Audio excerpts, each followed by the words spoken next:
Gündem Özel programından merhaba sevgili izleyenler. Diyalog Medya Grubu Genel Yayın Yönetmeni Reşat Akar'la birlikte sizlerleyiz. Vakit kaybetmeden konuları paylaşalım sizlerle. Sırasıyla ilk olarak sahte belge düzenleme suçundan tutuklu bulunan Kıbrıs Türk Müteahhitler Birliği Başkanı Cafer Gürcafer ve iki çalışanı bugün yeniden mahkemeye çıkarıldı. Mahkeme Gürcafer'in tutukluluk süresini 3 gün daha uzatırken iki çalışanı teminatla serbest bıraktı. Bu arada duruşma öncesinde mahkeme salonuna alınmayan bir kişi polise sert sözlerle tepki gösterince karakola götürüldü ve tutuklandı. Detaylarını konuşacağız. Bir diğer konumuz Kuzey Kıbrıs'ta elektrik kesintileri aralıklarla devam ederken yeni faturalar özellikle sanayi ve esnaf kesiminden sert tepki gördü. İşletmeciler sürekli kesilen elektrik için bu kadar yüksek fatura ödenmesi nedeniyle üretimin ve ticaretin yapılamaz duruma geldiğini söylüyor. Konuyla ilgili röportajlarımız var. Onları sizlerle paylaşacağız.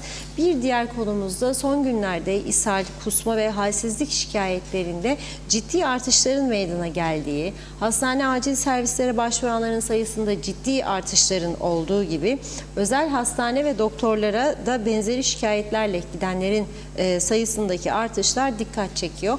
Peki bu tür şikayetler neden kaynaklanıyor? Konuyla ilgili olarak Doktor Sibel Siber'le canlı telefon bağlantısı gerçekleştireceğiz. Son olarak da Güney Kıbrıs'ın bütçesi ilk 6 ayda 800 milyon euro fazlalık verirken Kuzey Kıbrıs'ın gelirlerinde 98 milyon euro civarında gerileme oldu. İki tarafın gelir ve gider tablosunun yanı sıra hava yoluyla gelen yolcu sayılarını da aktaracağız. Evet, buyurun Reşat Bey. Evet, herkese hayırlı günler, hayırlı cumalar diyerek başlayalım.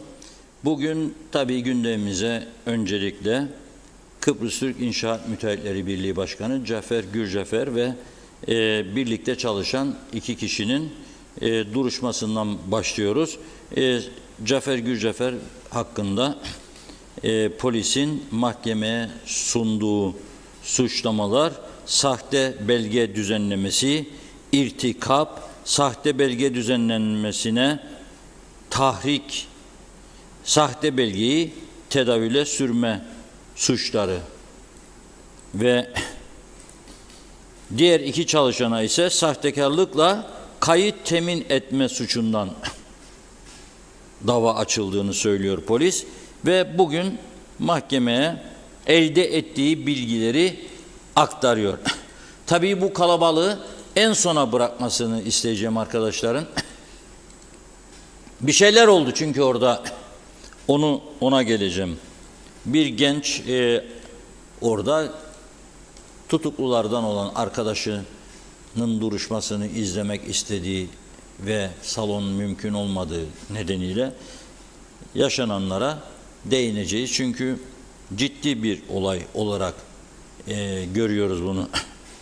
Şimdi bugün Mali Polis Çavuşu Yahya Suişmez diyor ki 28 Mart 2024 tarihinde yurt dışından ülkeye kota ve ön izinle getirilen 3. Dünya ülkesi vatandaşı işçilerle ilgili başlanan soruşturma kapsamında zanlılar tespit ederek tutuklandı diyor.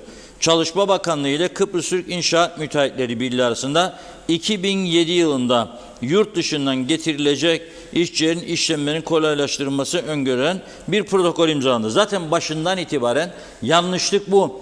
Yani görüldü mü mesela İngiltere Çalışma Bakanlığı inşaat müteahhitleriyle veya Boyacılar Birliği'yle veya başka bir şeyle protokol imzalasında desin ki birlikte karar verelim girecek. Olur mu böyle bir şey ya?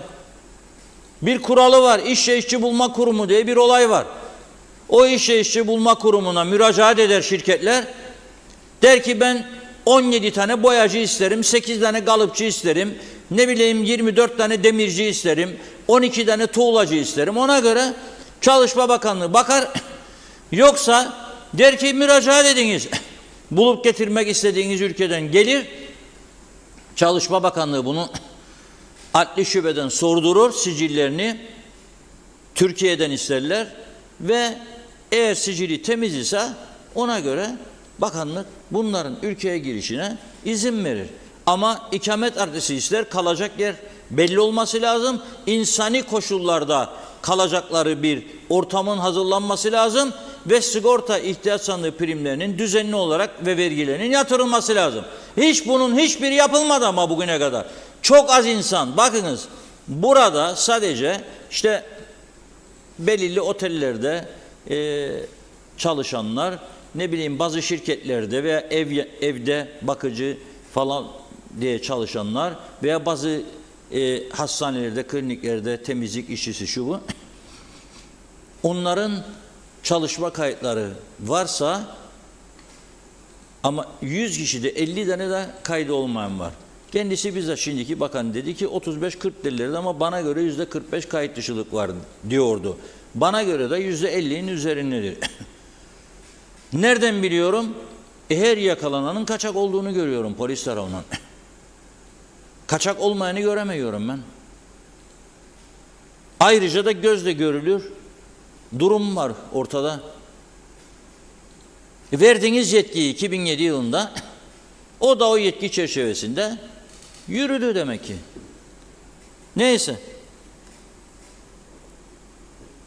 Protokol gereği diyor, İnşaat Müteahhitleri Birliği başvuruları alır, bakanlığa ulaştırır. Gürcafer 2022-2023 tarih arasında protokol kapsamında birliğe başvuran iş takipçisi bir şahıstan işlemleri hızlandırmak için 135.800 euro aldığına yönelik iş takipçisi ifade verdi diyor. Tabii bu iş takipçisinin doğru söyleyip söylemediği de bu mahkeme sürecinde ortaya çıkacak diye düşünüyorum. 3 Haziran 2024 tarihinde polise giderek şikayetçi olan bir inşaat firması yetkilisi ise 55 işçi getirmesi için birliğe başvuru yaptığını, ancak Gürcafer'in bu talebi Çalışma Bakanı bildikten kısa bir süre sonra bilgileri dışında sahte evrak düzenleyerek 55 kişilik kotayı iptal ettirdi diyor. 9 Haziran 2023 tarihinde bir başka inşaat firmasının 30 kişilik ön izin başvurusuna bulunduğunu, ancak firmanın bilgisi dışında 16 işçi getirdiğinin, bu kişilerin nerede olduğu ise bilinmediğini söylüyor. 16 kişinin getirilmesi için İnşaat Müteahhitleri Birliği çalışanlarından Necdet Tunça ile Hasan Akar'ın belgeleri hazırlayıp yetkisi olmayan bir kişiye verdiklerini söyledi. Yapılan soruşturma sonucunda 30 kişinin getirilmesi için başvuru yapan, ancak bilgileri dışında 16 kişinin getirdiğini söyleyerek şikayetçi olan firmanın taşeronu Mustafa Tutar'ın da suçla bağlantısının tespit ederek tutuklandığını söylüyor. Polis 16 işçinin getirilmesi için aracı olduğu tespit eden Tutar'ın ifadesinde firmanın talebi üzerine işçi bulması için Bangladeşli bir şahısla anlaştığını, olayla ilgili başka bir alakasının olmadığını aktardı. Polis Tutar'ın iş yerini yapan aramada söz konusu 16 Bangladeş uyruklu şahsa ait pasaportların renkli fotokopilerinin bulunduğunu söyledi. Pasaportlardaki imzalar araştırılacak diyor. Tutar aleyhinde insan kaçakçılığı suçundan da soruşturma başlatıldı diyor. Son 2 günde İnşaat Müteahhitleri Birliği'nde araştırma yapıldı. 7 adet dekont ve biri Gürcafer'e ait 2 bilgisayar emare olarak alındı diyor polis bugünkü duruşmada. Necdet Tunçak'ın Kıbrıs Türk İnşaat Müteahhitleri Birliği'nde ön izin başvuruları işlemlerinden, Hasan Akar'ın ise 3. dünya ülkelerinden getirilecek işlerin sorumlusu olduğunu belirtti. Hasan Akar'ın bilgisayar binasındaki bilgisayarında hiçbir şey bulunamadığını, 28 Haziran 2024 tarihinde aynı günde birer dakika arayla silindiğinin tespit edildiğini açıkladı. Tunçak'ın yoğunluktan dolayı donma olduğunu, bu nedenle bilgisayarının bilgi işlem uzmanına baktırdığını ve onun sildiğini söylediğini belirtmiş polis. Netice itibariyle polis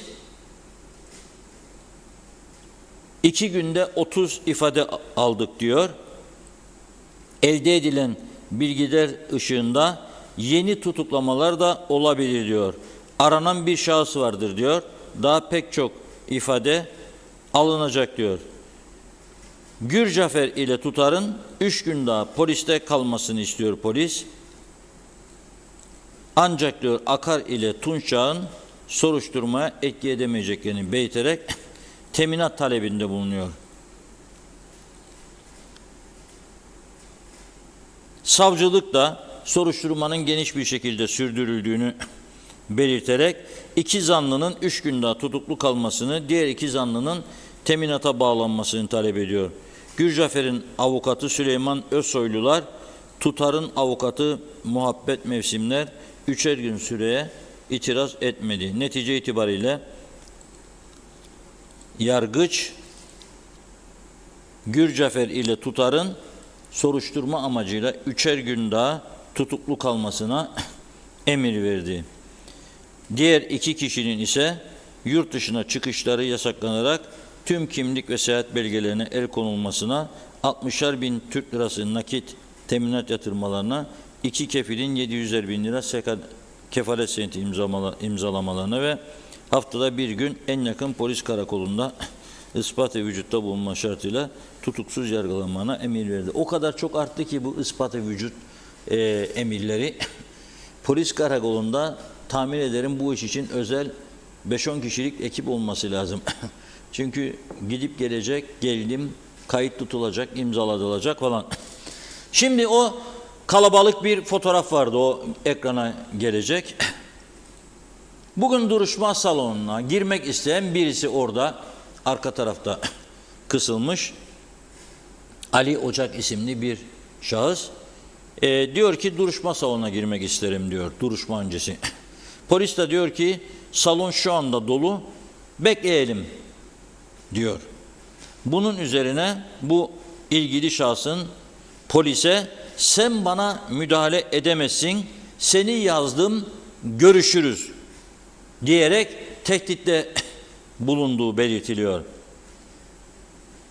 Ve tabii ki bu söz üzerine seni yazdım, görüşürüz ne demek? Yani seni ettim, hesaplaşacağım seninle demeyi ister. Bu Kuzey Kıbrıs'ta son zamanların modası oldu. İnşaat patlaması, aşırı zenginlikler ve partilerle özel hayatın iç içe girmesi ve herkesin kendini çok güçlü hissetmesi falan filan. Polis diyor ki gel diyor, karakola gideceğiz şimdi diyor, ifade vereceksin bu tehdit üzerine. Gitmiyorum diyor, gidersem kan çıkar diyor. İyi dinleyin lütfen. Polis diyor karakola geleceksin, ifade veresin, tehditte bulundun diyor. Gitmem diyor, gidersem kan çıkar diyor. Bu korkunç bir şey. Bunu polise söylüyorsa dışarıda bakalım nasıl bir durumlar. Allah yardımcısı olsun diyorum. Ailesinin de bu konuya özel ilgi göstermesi gerektiğini düşünüyorum. Çünkü doğru bir şey değil. Evet, arkadaşın tutuklanmasına üzülmüş olabilir. Üzüldü, tepkisel durumdadır ama bu çok farklı bir şey. Bu doğrudan tehdite giriyor. Kan çıkar ne demek? Yani bu ne oluyor bu memlekette? Ne demek kan çıkar ya? Ne oldu bu? Bir avuç turizm cenneti, Afrodit'in aşk adası Kuzey Kıbrıs kan gölüne mi dönecek yani? Buna bir çözüm getirmek lazım. Bu şekilde gitmez. Bakın bazıları, hani bizden de şikayet edenler var. Onlar kim olduğunu bilirler. Duysunlar bunu. Bu ülkede bu şekilde yöneticilik yaparsanız zannetmeyiniz ki sizi iyi bir yönetici olarak görüyor halk ve biz görüyoruz. Yoktur öyle bir şey. Bunlar yaşanmaması gereken olaylardır. Ve o demektir şu anda bu ülkede doğru dürüst herkes tehdit altındadır. Her an bir şey olabilir. Kafası bozuldu birinin bir şeye, gelsin seni orada hesaplaşsın seninle. Hadi bakalım. Ve okur yazar oranlığının, üniversiteli oranlığının %95'lerde olduğunu iddia ettiğimiz bir forever teorisinde oluyor bunlar. Kabul edilebilir bir durum değildir. Lütfen kendimize gelelim. Ne demek bunlar ya?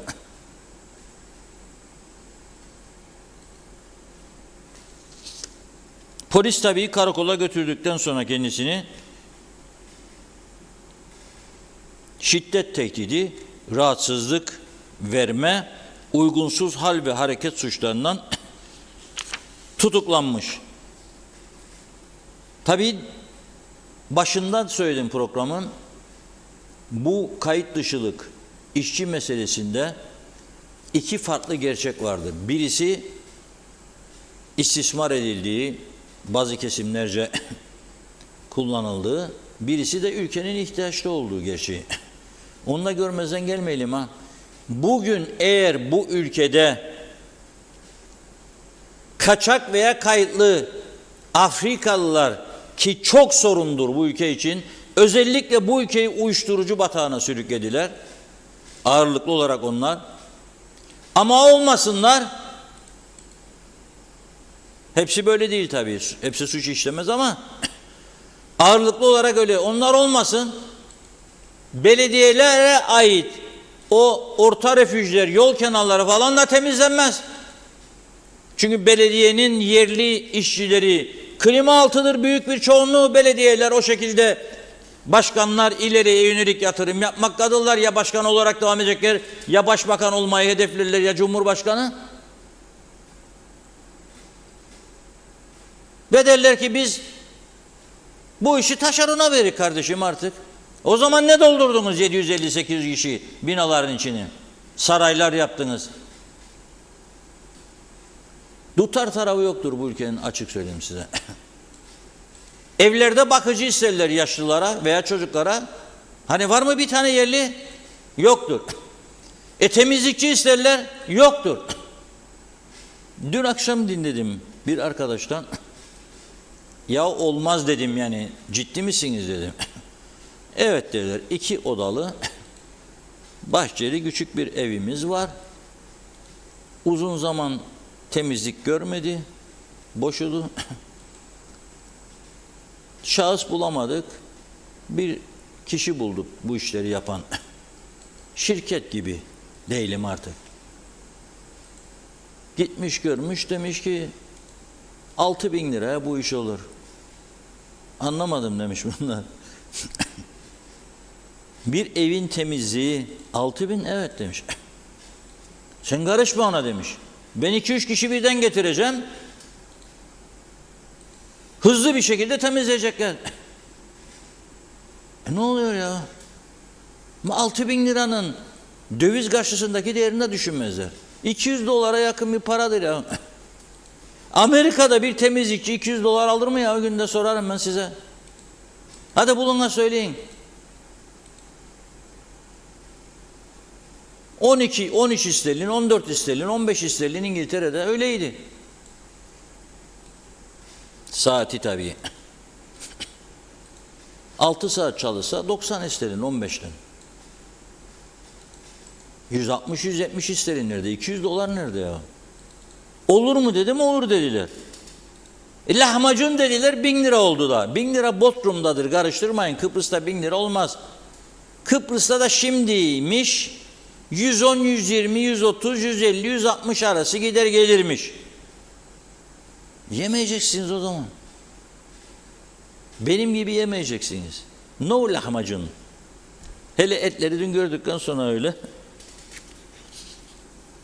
Etleri gördükten sonra hep böyle kaçak kaçak taşınır. Arabaların bagajlarında 80 derece sıcaklık. Mühür yok. Hangi şartlarda kesildi? Hayvan kesildiğinde ölü müydü, canlı mıydı, hastalıklı mıydı, değil miydi? Bilmiyor insanlar. Ha bütün lokantalar böyledir de bunların işlerine darbe vurmaya çalışmıyorum. Tam tersi. Onların işlerinin düzgün gidebilmesi için denetim altında olması lazım hayvan kesimlerinin. Hayvancılar Birliği de, hükümet yetkilileri de bu işe önem vermelidir. 68 tane mezbaha olamaz Kuzey Kıbrıs gibi küçük bir yerde. 2 tane güneyde 4,5-5 milyon turist, 1,5 milyon nüfus. Bu tarafta 404 mü 407 bin mi bilmezler. Nüfus bana göre 1 milyon. 600 bin de turist, 1,5-1,600 ve 68 mezba, onlarda da 2 tane. Onlar da veteriner kontrolünde. Bizde veteriner kontrolü yok. Kimse nerede kesildiğini bilmiyor hayvanların.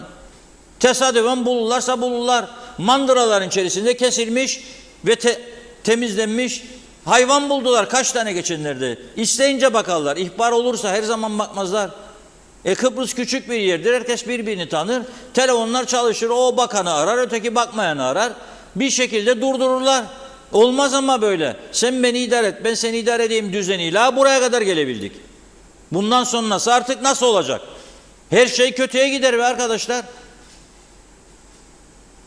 Her şey kötüye gider.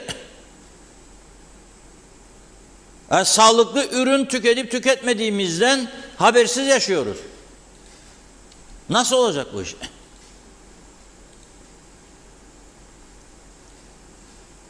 Ve son günlerde inanılmaz bir şekilde özellikle küçük çocuklarda ve büyüklerde daha tabii ateş, kusma, ishal vakalarında korkunç artış olduğunu duyuyoruz. Bu da aileler önce çocukla başlayınca paniğe kapılıyor. Götürüyorlar çocuklarını doktora, doktor diyor salgındır. Neredendir?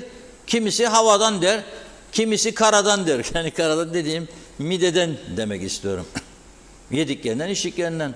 Bu konuyla ilgili olarak Doktor Sibel Hanım'la bugün bağlantı kuracağız. Çünkü onunla da dün akşam bir yerde tesadüfen karşılaştığımda sordum. Doğrudur dedi. Bizim ailede de var, anlattım yani. Haberler geliyor. Ateş bir çocukta, kusma, ishal o geçirmek üzereyken, diğerinde o geçirmek üzereyken annede gidiyor zincirleme. Tabii bunun için de para istersin. Doktora gideceksin ve aynı zamanda ilaçlar. O konuya biraz sonra geleceğiz. Mesaj seansına geçmeden önce bu arada bugün sosyal medyada çok geniş yer aldığı için bu konuya değinmek istiyorum. Paris 2024 olimpiyatlarında Türkiye adına yarışan Kuzey Kıbrıs Türk Cumhuriyeti vatandaşı Millet Buse Savaşkan kadınlar yüksek atlamada finale kaldı. Cumhurbaşkanı ve eşi de kendisine kutlama mesajı gönderdi. Biz de buradan kutluyoruz kendisini. 25 yaşındaki Kıbrıslı Türk Buse Savaşkan Paris 2024 Olimpiyat oyunlarının 7. gününde bugün saat 11.15'te başlayan kadınlar yüksek atlama eleme yarışında mücadele etmiş. Ve 1.92 metrelik derecesiyle 8. sırada tamamlamış elemeleri ve finale yükselmeyi başarmış. Kendisini kutluyoruz. Tabii Buse iyi bir atlet oldu. Çünkü ortaokuldan benim bildiğim itibaren çok iyi çalıştırılıyordu. Çilem Esenyel Özteknik hocasıyla birlikte Türkiye'de kamplara katıldı. Burada kamplara katıldı. Çok müsabakalara katıldı. Çok iyi eğitildi. Temeli vardır. Ben yıllardır izliyorum. Ve gerçekten hocasının ve hocalarının da Çilem Hanım başta diğer hocalarının da çok ciddi katkılarının olduğunu biliyorum. Ve bir gün çok başarılı bir atlet olacağına da inanıyordum zaten. Çok iyi oldu. Türkiye adına da olsa neticede Türk, hani derler ya bizimkiler işte bir millet, üç devlet, işte fark etmez yani Türk Türktür. Türkiye altında da yarışsa bugün hepimiz bak bunu gururla burada söyleyebiliyoruz. Buyurun Funda Hanım. Hocam, mesajlarımıza başlayalım. Çok teşekkür ediyoruz. İzzet Ahmet, Güliz Önsal, Dilber Tuğbay, Hüseyin Güngör iyi yayınlar diliyor. Eser Yurteri, Mehmet Ali Özdemir, Handan Felek, Zeynep Toros'ta, Güngör Nizamoğlu iyi yayınlar dilemiş. Besim Zafersoy, Fatih Aztekin, Şerife Turgay, Derya, Ayten Russo iyi yayınlar diledi. Oğuz Aynalı kolay gelsin diyor. Kemal Osman Ceyhanlı da iyi yayınlar diledi. Teşekkür ediyoruz. Ahmet Yaşar, selamlar İzmir'den. İzmir'den Kuzey Kıbrıs'a uçak biletleri uçtu. İzmir limanından Kuzey Kıbrıs'a gemi kalkması lazım demiş. Erdal Yarkın, Fikret Gönlübol, onlar da iyi yayınlar diledi. Ömer Köse, Paris Olimpiyatlarına katılan Kıbrıslı Türk Kıbrıs Cumhuriyeti bayrağıyla yarışsaydı diyor. Hanife Dursun kolay gelsin demiş. Ali Dereseven, tüm sorunları yalnızca olduğumuz yerden konuşuyoruz. Herhangi bir isyan yok. Her zaman söyledim. Kıbrıs Türk'ü öyle bir hale getirildi ki bırakın isyan etmeyi. Ülkenin yarısı da verilse yine sesi çıkmaz demiş. Çok insan yaptığı konuşmada 1-2 aydır fazla klima kullandığı için yüksek para geliyor diyor. Gerçek bu değil. Elektriğe son olarak resmi %13 ve aynı zamanda içerisinde de bir o kadar gizli zam yaptılar. Bana zamlardan önce 2500 lira geliyordu klima kullanmadığım halde. Son 2 ayda 4300-4400 lira. Bu fark nereden oluştu? Alper Ali Güllü, ülkemde olay olmayan gün yok maalesef demiş. Mehmet Uluçaylı, devlet kendi yasalarının uygulanmasında yasalara uyacağına belirli odalarda protokol imzalaması yasal mı, yoksa değilse burada hükümet edenler de suçlu. Bu protokole imzası olanlar da sorgulanmalı. Dokunulmazlık arkasına kimse saklanmamalı. Varsa suistimal, gereken yapılmalı. Mehmet İnancı, bu sıcaklarda hapishanelerde kalınır mı Reşat Bey? Açgözlü insanlar bu duruma düşüyor. Soner Sabriler, 1955 yılında doğdum. 74 yılına kadar barakalarda büyüdüm. Okul zamanında geceleri gaz lambasıyla ders yapardım. O zaman ne elektrik vardı, ne çamaşır makinesi, ne bulaşık, ne buzdolabı. Ta ki 74 yılına kadar. O zaman çok mutluyduk, huzurluyduk demiş. Dünya insanları ayda ev yapıp orada yaşamaya çalışıyor. Ve bu devirde elektrik sorunu, yiyecek sorunu, su sorunu yaşıyoruz. Halk nasıl bir yönetim, nasıl bir hükümet, bu nasıl bir sistem var demiş. Kuzey Kıbrıs'ta hiç mi yüzleri kızarmaz meclistekilerin? İnsan içine çıkarlar, nutuk çekerler demiş. Emir Ali Tatlıdil, sabah Girne Hastanesi'ndeydim. Durum çok kötü. Acil tam donanımlı şehir dışında bir hastane yapılması lazım. Halka ve çalışanlara çok büyük eziyet. Park yeri deseniz yok, koridorlar dolu, bina dökülür. Yüce Meclis'e duyurulur. Celal Harun, karşı sahildeki marketlerde Mersin'de bugün 10 liradan satılan domates Kuzey Kıbrıs'ta 100 lira ve daha fazlaya satılıyor. Kazanca bak, ben bu duruma rezillik diyeyim, siz ne derseniz deyin demiş. Mehmet Türkeön, son zamanlarda bu erkekleşmeler çoğaldı. Seni yazdım ne demek, amma cesurmuşlar. Kudret Eriz, Afroditin adası kurtlar sofrası oldu, balık baştan kokar. Mehmet Uluçaylı, maşallah her gün bir suç. Polis olaylara yetişmek için var gücüyle çaba harcıyor. Ülkenin bu hale gelmesine sebep olanların makamı ne olursa olsun araştırılmalı. Kimse bulunduğu makama bırakılmamalı. Yasalar önünde vatandaşlar eşit statüde demiş. Necdet Mavigözlü, Kuzey Kıbrıs Birleşik Afrika Pakistan Cumhuriyeti'nden iyi yayınlar diliyor. Ülkemizi idare ettiklerini sanan beceriksiz insanlar ülkemizi öyle bir duruma getirdiler ki nereden tutsanız elinde kalıyor. Bir taraftan Afrikalı Pakistanlıların yaptıkları yetmezmiş gibi sahte diploma, reçete, yolsuzluk, fatura sahteleme. 50 yıldır yiyorlar, patlayacaklar ama bir türlü durmak bilmiyorlar demiş. İnşallah tüm sahtekarlıkla menfaat sağlayanlar en erken zamanda onları da kelepçeli görürüz. Darısı tüm hırsızların başına. Emir Ali Tatlıdil, aylardır Türk çalışan bulamadım. İşe çok ihtiyacım var diyen gelmiyor. Gelen de 2 gün sonra işi bırakıyor. Gece çalışamam diyor. Hadi gelin de iş yapın. Celal Harun, insanlar nasıl yönetilmek istiyorsa liderlerini ona göre seçerler. Tarih bazı devletlerin ve milletlerin korkunç sonlarını yazdığı gibi bazı devletlerin gelişmesi, ilerlemesi için de parlak sayfalar açmakta. Bir millet asalak yaşadığı sürece yok olmaya, unutulmaya, tarihten silinmeye mahkum. Örnek verecekseniz siz söyleyin doğrusunu demiş. Mehmet Uluçaylı, odalarda protokol imzalayıp devletin yapması gereken işleri özel kişiler yapacaksa o zaman hükümet de özelleşsin. O oturmadıkları koltuklarda ne işleri var? Tatile devam etsinler. Sayar Aker, Kıbrıs'ın ovası dağı diyor, kara paraya teslim oldu. Kuzey Kıbrıs içmeden sarhoş olanlarla dolu. Bir zamanlar sömürgeydik ama batılıydık. Şimdi hürüz ama başı bozuk olduk demiş. Mehmet İnancı, Kuzey Kıbrıs'ta yaşamak her yönden mucize ister diyor. Allah herkese yardım etsin demiş. Mehmet Ali Özdemir, Reşat Bey, dörtlü hükümet döneminde Sağlık Bakanı, CTP ve o dönem sertifikalı Sağlık Bakanlığı nezdinde kişi eğitim aldı. Sonuç belli, hastaneler belli. Türkmen grubu oluşturduğu sistemle bu insanlarımızı bakıcılık anlamında hastaneye sokmalı. Neden acaba demiş. Gayet basit. Kurulmuş olan Türkmen grubu üzerinden faydalananların işine gelmedi diyor. Evet, İbrahim Tosun Tatlısu'dan iyi yayınlar diledi. Mustafa Özcan'da, Mustafa Kombo'da ve diyor ki tekrar döndü Reşat Bey, güzelim Kıbrıs gitti, ortalık hep yabancı doldu demiş. Başımıza bela olacaklar diyor. Zeliha Daman hayırlı cumaları, iyi yayınlar dilemiş. Mehmet Ali Özdemir, geçmişteki milli sporculara gösterdikleri ilgisizliklerini bu Buse kızımıza da yapmazlar. Nazime Nalbant İskele'den herkese tüm sevdikleriniz selamlar demiş. Haftanın sonuna geldik. Doğruları söylüyorsunuz Reşat Bey demiş. Çok yüksek elektrik ve su paraları, neden bu kadar yüksek? Halk adına soruyorum. Kazancı olmayanlar nasıl ödeyecekler? Çok kişinin durumu da iyi olmayanlar var diyor. Ne yapacaklar? Üzgünüm dedi. Bir iki mesaj daha aktaralım. Gülten Deral Şimşek Atan iyi yayınlar. Günay Şeherli dünyanın gözü Kıbrıs'tadır ama biz içinde yaşıyoruz. Sorun bizde mi yoksa dünyanın aklındadır demiş. Mehmet Uluçaylı Buse Çalışkan atletimize başarılar diledi. Salih Mullalı da Rahmi Beyoğlu iyi yayınlar diliyor. Serdar Cesurer her şey daha güzel olacak. İyi yayınlar dilemiş. Yine devam edeceğiz mesajlarımıza. Buyurun.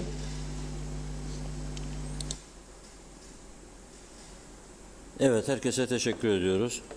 Elektrik kesintileri tabii çok önemli bir konu ve herkes doğal olarak, haklı olarak her gün şikayet ediyor bu konudan.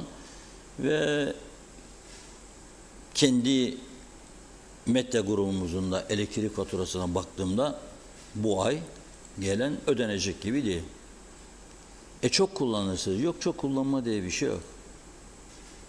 Yani eğer 42 derece sıcak varsa ve o sıcak altında çalışıyorsan klima olacak. Evlerde çocuk var, yaşlı var, hasta var. Klimasız oturmak mümkün değil. Zaten başlı başına her şeyimiz hatalı. Yani inşaat seçeneklerimizden tutun, yaşam standardımıza ve seçeneklerimize bakın. Hiç tutar tarafı yok. Nereden akıl edildiyse 74'ten sonra yeni gelen genç mimar ve mühendislerimiz tamamen betona dayalı bir inşaat uygulaması başlattılar.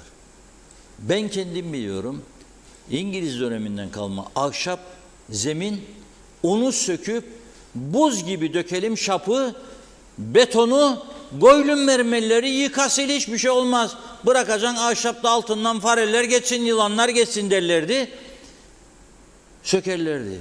Sonra İngiltere'de öğrendik bu işin doğrusunu. İngilizler neden zamanında zemin ahşap yaparlarmış ve altını böyle 30-40 santim boş bırakırlar. Su borusu, elektrik borusu, gaz alttan geçiyor ve bir tehlike yaratmıyor. Aynı zamanda da ahşap esnediği için olası bir deprem durumunda tehlike yaratmıyor. Onun için deprem olduğuna İngiltere çok az hasarla veya hasarsız atlatıyor bu işleri olduğunda geçmişte. Bu çerçevede biz burada beton, kış oldu mu soğuk halı da atsanız üstüne donarsınız, ısıtmak çok zor, yaz oldu mu da soğutmak çok zor, ateş püskürüyor alttan. Enteresan bir durum değil mi? Ve bu sistem devam ediyor. Hiç kimse düzeltme diye bir düşünce yok. Elektrik üretiminde de yıl 365 gün güneşli bir ülkede güneş enerjisi önemsenmemiş. Son yıllarda bazı kişisel özel işletmelerin talebiyle bir miktar izin verilmiş ama çok az, yetersiz. Şimdi şebekeler kaldırmıyormuş güneş enerjisini. İzin veremiyorlar ve bu arada ülke elektriksiz kalmasın diye Teknecik'teki santralları, termik santralleri bütün bölgeyi ve ülkeyi zehirleme pahasına en üst düzeyde çalıştırmaya devam ediyorlar. Bugün gene birçok bölgede elektrik kesintileri oldu. Ben sordum bizzat ilgili bir makama. Bana dendi ki kesinti yok. Var diyorum, geliyor vatandaşlar. Arıza olduğunda oluyor diyor. Her gün arıza var ama. Mesele budur. Her gün arıza nasıl oluyor? Neden oluyor? Çünkü sistem eskimiş, çürümüştür, kaldırmıyor yükü. Açık ve net budur. Bir de faturalar gelince bakıyorum 2 gündür kıyamet koptu sosyal medyada. Vay ödenmez, vay bilmem ne yapayım. Hem kesiyorsunuz hem bu kadar para. Ne yapacak, ne edecek? Bütün sektörler sallanıyor. Hatırlarsanız ben daha önce söyledim. Bazıları kendilerini böyle milliyetçi zannedip ve her şeyi şirin göstererek bir süre kazanma, yani kişisel ve siyasal kazanç elde etmeyi düşünenler benimle aynı fikirde olmayabilir. Olmalarını da istemem ve beklemem zaten. Ama gerçek duruma bakarım. Bazı kişilerin çok zengin olması, çok lüks arabalar kullanmaları veya çok lüks makam arabalarının olması, çok lüks evlerde yaşamaları da gerçekleri değiştirmez. Genel anlama baktığımda ben, Kuzey Kıbrıs'ın ekonomisi bu nedir? Kağıttır. Kağıttan kaledir. Hep öyle diyorum. Böyle üflediğin zaman üf dedim, kale devrildi. Bitti. Çünkü üretimin yoksa, ihracatın yoksa, kendi ayaklarının üzerinde durabilecek bir ekonomi yaratamamışsan, tamamen tüketime dayalı bir ekonomin varsa, umudunu turizm ve eğitime bağladığın halde, eğitimde yıllarca sahte diplomalara, sahte mezuniyetlere, sahte makamların yükselmesine izin verdiysen ve hala da eğitimde gereksiz bölümlere kontenjanı kapatmıyorsan, hiçbir tedbir almıyorsan, üniversiteler için söylüyorum, mesleki eğitimleri yeterince teşvik etmiyorsan, işte eğitim gerilemeye başlar, zarar görmeye başlar. Nitekim göreceğiz bu sene, bakalım ne olacak. Turizme bakalım. Sen eğer çevreyi bu kadar çok kirletirsen, sen eğer elektriği bu kadar kesersen bana ve beni jeneratörlere mahkum edersen, hangi turist yolda yürürken Girne Çarşı'ndan mesela gümbür gümbür gümbür gümbür jeneratör sesi veya limana indiğinde, romantik bir limana, şimdi düşünün, eskiden İngilizler çok gelirdi, Almanlar, Fransızlar, ama ağırlıklı olarak İngilizler. Mesela nişan yüzüğü takacak İngiliz gelir, Girne Harbor'da rezervasyon yapar, gider oturur, orada güzel sözler falan filan, duygusal şaraplar içilir, yüzük takılır, kucaklaşılır. O anın ölümsüzleştirilmesine sıra gelir. Nereye? Fotoğraf çekmeye. O an ölümsüzleşmesi lazım. Ve ben şimdi gideceğim oraya ve jeneratör gümbür gümbür gümbür gümbür gümbür ve duygusallık yaşayabileceğim. Yok. Öldürdünüz. Nitekim dün akşam bir şoför arkadaştan dinledim. 2 gün önce Belapays'a müşteriyi götürdüm diyor. Misafir götürdüm diyor. Baktım diyor, Belapays bomboş. Hay ben park yeri bulup bulmayacağım diye endişeliydim diyor, misafirlere mahcup olacağım diye. Bir indim diyor, gittim bomboş. Sordum diyor oradaki esnafa, lokantacılara, şunlara bunlara. Demişler ki İngilizler gitti, bizim işler bitti.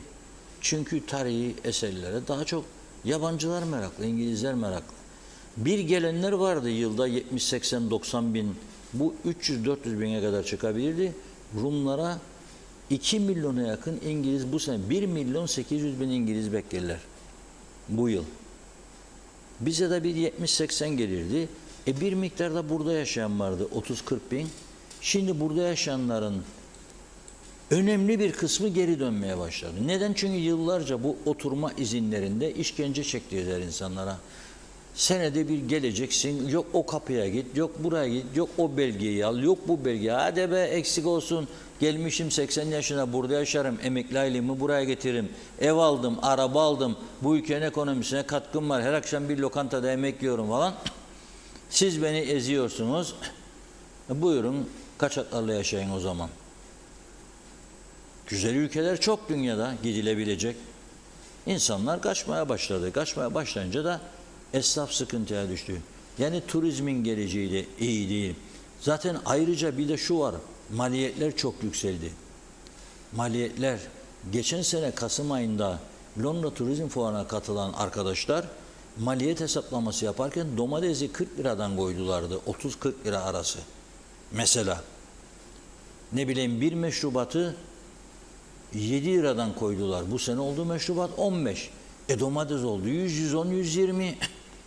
Ayrıca da misafire iyi domates vermek için 240 verecek. Yani 2 kilonun içinden seçip de verecek. Daha da yüksek. O yüzden biz kendi ayakları üzerinde durabilecek bir ekonomi yaratamadık. Yaratamadığımız için zaten büyük sıkıntılar çekiyoruz. Biraz sonra kıyaslamalı bütçelerini vereceğim, Güney ve Kuzey'im, ve yolcu sayılarını vereceğim havalanlarının. Ama şimdi elektrikle ilgili olarak Ömer Kadiroğlu havada, karada, denizde nereye gitti bugün? Sanayicilere gitti. Bakalım ne diyorlar, izleyelim. Elektrik faturanız bu ay ne kadar? Vallahi bu ay en az bir 10 bin lira arttı. Önceki aya göre. Geçen ay galiba 29, bu ay 39 civarında. Nasıl etkiliyor işlerinizi bu yüksek faturalar? Yüksek faturalar maliyetimizi etkiliyor bildiğin gibi. Yani baya bir etkiliyor maliyetlerimizi. Kesinlikle 1-2 saat ne yapsan işimizi etkiliyor tabii. Ya. Peki bu sorun, elektrik kesintileri ve yüksek fatura sorunları nasıl çözülür? Ama yüksek fatura sorunları maalesef işte Kıptek'in yığdığı bir sürü gerekli gereksiz personel, yüksek giderler. Onlar ne yapıyorlar? Özel sektöre yansıyorlar. Ha nasıl giderilir? En azından hani Türkiye'den bir kabloyla elektrik gelecek ya. Ancak öyle bir şey olur ise elektrik rahatlar. Yoksa bugün bu kapasite bizi yetmez. Bizim ortalama elektrik faturamız 70-80 bin TL civarı geliyor her ay. Yani zaten maliyetler çok arttı. Tabii ki bizi etkiliyor. Havada sıcak, klima çalıştırmak da lazım. Gördüğünüz showroom'da bile 4 tane klimayla anca soğuyabiliyor, aynen serinletiyor. Elektrikler kesildiği zaman işleriniz nasıl etkiliyor? Üretimimiz duruyor. Yani yapacağımız hiçbir şey olmuyor bu durumda. Bekliyoruz artık, dua ediyoruz. Elektrikler gelsin ve devam edelim. Şimdi bunu elektrik kurumu daha iyi bilir tabii ki ama bizim sanayi bölgesinin sürekli üretmesi lazım, çalışması lazım. O yüzden dolayı sanayi bölgesinin elektrik çok önemli. Elbette ki diğer iş yerlerinde de hayatın diğer alanlarında da önemlidir ama sanayi bölgesi direkt üretim yeri olduğu için çok önemli. Yani elektrik kurumu bu konuda daha iyi bilir tabii ki. Yatırımlarını, altyapılarını nasıl geliştireceğini. Çünkü artan bir nüfus söz konusu. O yüzden dolayı sanırım sıkıntılar oluyor. Ama sanayi bölgesi çok önemli. Tabii bizim güneş panellerine yatırımımız olduğu ondan dolayı düşük gelir. Ama normalde elektrik fiyatları bayağı yüksek. Elektrik kesintisi, 1 dakikalık kesinti bile bizim bu sektörde, plastik sektöründe 1 dakikalık kesinti bile bizim 2 saatimize mal olur. Kaldı ki şimdi bu tasarruftan dolayı günde 1 saat, 1,5 saat elektrik kesintileri olur. Biz 50 tane personel otururuz, bekleriz elektrik gelsin. Ondan sonra da tekrar makineleri devreye alma, plastik makinelerini 2-3 saatimizi alır.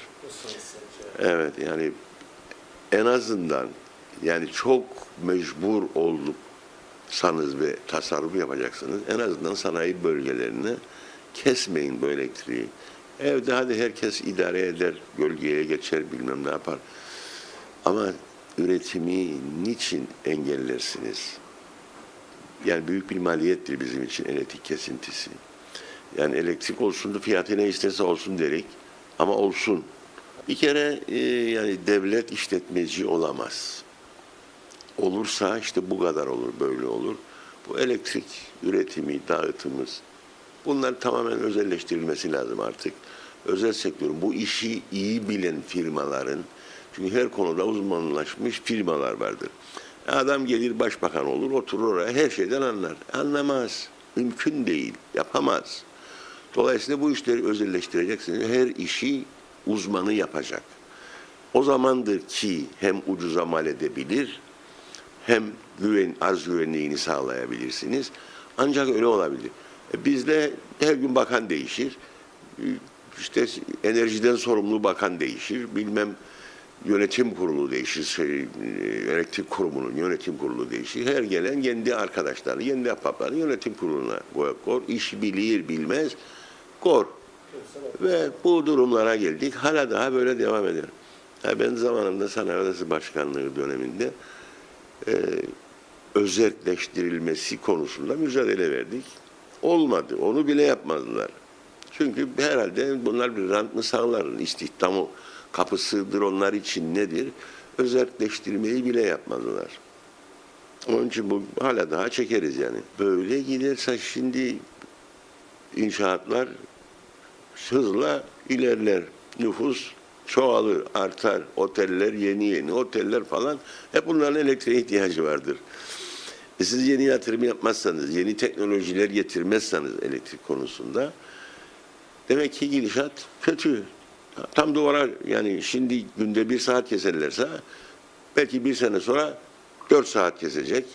Ondan sonra yarım gün kesecek. Ondan sonra hiç vermeyecek. Yani böyle giderse. Tabii. 1979 yılından beri bu fabrikalarda çalışmaktayız. Üretim sektörüyle uğraşıyoruz. Çikolata, şekerleme, gofret sanayilerimiz vardı. Yanımızda 150 kişi vardı. Fakat bu beceriksiz hükümetler neticesinde çalışan sayılarımız maalesef bugün 20'lere düşmüştür. Elektrik faturanız bu ay ne kadar geldi? Güneş enerji panelimizi kurduk. 50 kW'lık bir güneş panelimiz olmasına rağmen o bize yetişmiyor. Ve üzerine yaklaşık 20.000 TL de ekstra para ödemekteyiz. Elektrik konusu. Yani güneş panellerimiz olmasa çok daha fazla rakamlara çıkacak. Bu herhalde 80-90-100 bin liralara kadar çıkacağını tahmin ederim. Bir türlü 1979 yılında bu sektöre girdik. Elektrik sorununu 1979'dan beri maalesef idarecilerimiz çözemedi. Burada da gelmiş geçmiş bütün hükümetleri eleştirmek istiyorum. Çünkü yatırım yapmadılar, elektrik kurumuna yatırım yapmadılar. 3 kuruş bir yerde buldukları anda devlet dairelerine memur istihdam yaptılar. Fuzuli yere bu memurları ödediler. Bu halk da memurların maaşını ödemek zorunda kaldı.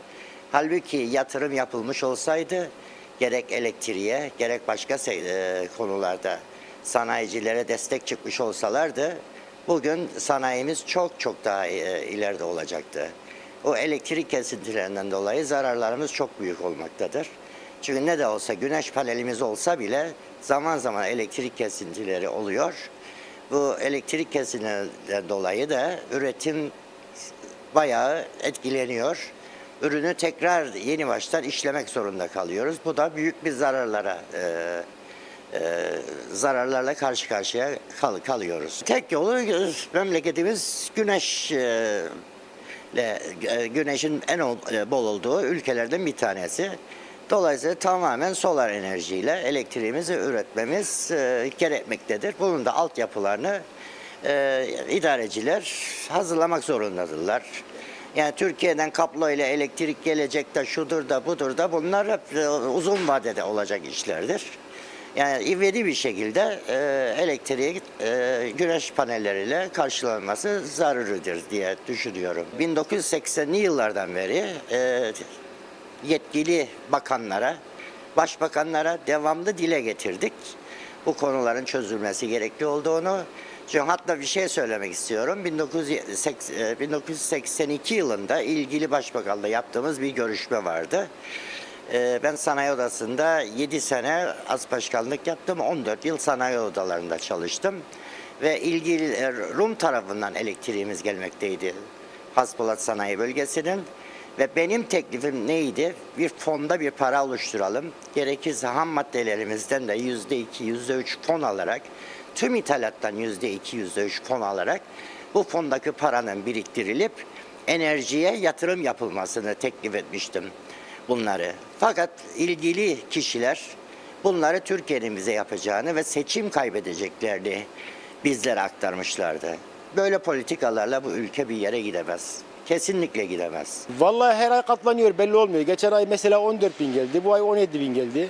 Her geçen ay biraz daha katlanıyor. Ne yapacağız bilmiyoruz. Düzenli ödüyor musunuz? Düzenli ödüyoruz tabii ki. Peki buna rağmen elektrik kesintileri yaşanıyor. Nasıl etkileniyor iş yeriniz? Vallahi genelde burada kesiliyor, montaja gidiyor, orada da kesiliyor. Bu yetkililer bir çözüm bulsun bunu yani. Abi güneş var, güneş paneli takılsın. Elektrik, Türkiye'de elektrik, kabloyla elektrik kesse bir şekilde çözülsün. Yetkililer düşünsün. Ben mi düşüneceğim? Çözülmesini istiyoruz. Tabii ki. Çoğu zaman müşterileri yolluyoruz. Müşteriye gidiyor, müşteri arıyor mesela. Yetişmiyor. Yani elektriği bahane ediyoruz. Onlar da sen de biliyorsun yani. Evet. Durumu. Anlayış göstermiyorlar. Ve yani insanlar haklı olarak para veriyor sonuçta. Gününde işlerini istiyorlar. Ama Olmuyor. Olmuyor tabii ki. Vallahi her ay değişkenlik gösteriyor elektrik faturaları. Çünkü bazı makineler çalışmadığı gün, bazı daha çok olduğundan dolayı 12 ve 15 bin TL arası değişir her ay. Değişir. Evet, değişkenlik Peki bu gösteriyor. yüksek faturalar işlerinizi nasıl etkiliyor? Muhakkak etkiler çünkü birinci maliyetler bize yansır dolayısıyla. Ondan dolayı biraz maliyetler yüksek çıkıyor işte. Elektrik kesintisi olduğu için gördüğümüz bu fabrika olduğu gibi knockout olur. Üretim durur. Adamlar oturur. Tamam mı? Yani 3 saat, 4 saat benim atıyorum 3 tane firmanın işini engellemiş olurum. Bu defa dolayısıyla işlerimiz aksadığı için müşteriyle tartışmaya başladık. Niçin zamanında gelmediği camlarım, mamlarım diye. Ondan dolayı biraz tartışma yaşıyoruz, sıkıntı yaşıyoruz. Sadece biz değil yani bu fabrika için değil demiyorum yani organize sanayi bölgesi için demiyorum. Kıbrıs genelinde bir çözüm bekliyoruz. Asgari ücret bugün kaç para? 29 bin küsurdur neti. Bir eve 10 bin TL'lik elektrik geldiğinde düşününüz. 2 çocuklu veya 3 çocuklu bir ailenin durumunu. Soruyorum yetkililere, bakanlarımıza. 10 bin TL ayda geçinebiliyorlar mı? Yoksa saatte yani bir gecede 10 bin TL harcarlar. Oturdukları yerde. Evet. Kusura bakmasınlar. Türkiye'deki dünya kadar şeyler vardır, mühendisler vardır, şeyler vardır. Onlarla dünya genelindeki ülkelere bakarız. Neler yaptılar, neler çözümlediler.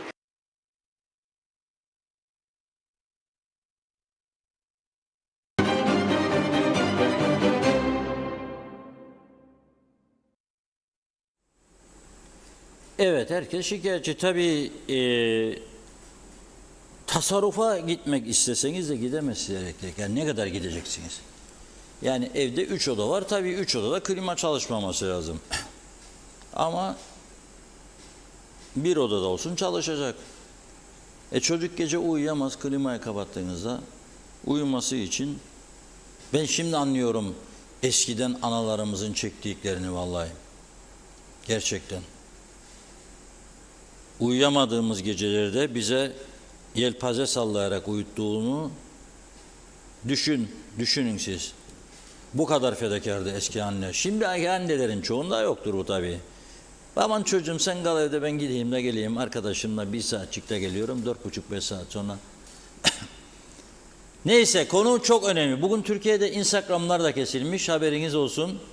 Kıbrıs'ta da kesilirse tık mık finish. Türkiye'de kesilmiş bugün. Instagram yok. Bütün kanalları geziyordum sabah uyandığımda. Habertürk falan filan. Diyor ki Instagram kesildi haber vermeliler şudur budur falan.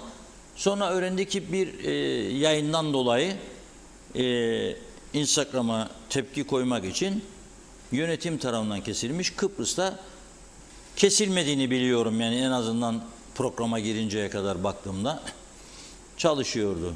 Ama tabii ne olur akşam saatlerinde yarına bilmem. Akşam saatlerinde değişebilir. Evet program başına ne demiştik? Ciddi bir salgın var. Bakın mücemme yok. Ben 260 tane köy gezdim. 260 köy. Arabamda da 230 bin kilometre var. Bu yüzden. Ve üreticilerle birebir konuştum, yemek yedim, program yaptım. Bizzat kendileri ne yapalım mecburuk bu ilaçları kullanalım derler. İlaç kullanırlar ve bilmeden çoğu gidip bakan yok eden yok. Bilmedikleri için fazla kaçmış olabiliyor ilaçlar. Ve o zaman tabii bu insan sağlığını olumsuz yönde etkiler. 1. 2. Elektriği konuşuyoruz. Elektrik kesiliyor. Küçük bir bakkaliye düşünelim. Veya küçük bir kafe düşünelim. Jeneratörü yoktu.